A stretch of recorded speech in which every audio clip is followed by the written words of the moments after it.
Hello అండి, నేను మీ doctor Priyanka, consultant neonatologist from Mahabub Nagar. Last వీడియోలో మనం ఉగ్గు ఎప్పటి నుంచి స్టార్ట్ చేయాలి అనేది తెలుసుకున్నాం కదా. ఇప్పుడు ఉగ్గు ఎలా తయారు చేయాలి అనేది తెలుసుకుందాం.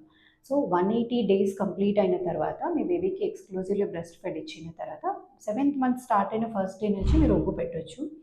అది ఎలా తయారు చేసుకోవాలి అంటే, ఒక కప్ రైస్ తీసుకోవాలి.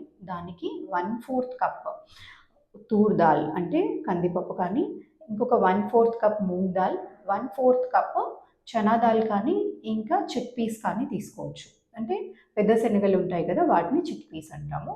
ఒక 2 టేబుల్ స్పూన్స్ గ్రౌండ్ నట్స్ కానీ, ఒక 2 టేబుల్ స్పూన్స్ ఆల్మండ్ కానీ తీసుకోవచ్చు. వీటన్నిటిని డ్రై రోస్ట్ చేసేసి గ్రౌండ్ చేసి ఒక పౌడర్ లాంటి కన్సిస్టెన్సీ వచ్చిన తర్వాత దాన్ని ఒక ఎయిర్ టైట్ కంటైనర్లో మీరు స్టోర్ చేసుకోవచ్చు. ఎప్పుడైతే బేబీకి ఉగ్గు తినిపించాలో అప్పుడు ఒక కప్ బాయిలింగ్ వాటర్లో ఒక టేబుల్ స్పూన్ ఈ తయారు చేసుకున్న పౌడర్ని మిక్స్ చేసేసి అది ఒక క్రీమీ కన్సిస్టెన్సీ వచ్చే వరకు తయారు చేయాలి. దాన్ని చల్లారిన తర్వాత బేబీకి పెట్టడం స్టార్ట్ చేయొచ్చు. ఇనీషియల్గా 7 to 8 మంత్లో బేబీ 1 to 3 టేబుల్ స్పూన్స్ వరకు టాలరేట్ చేయగలుగుతుంది. Thank you.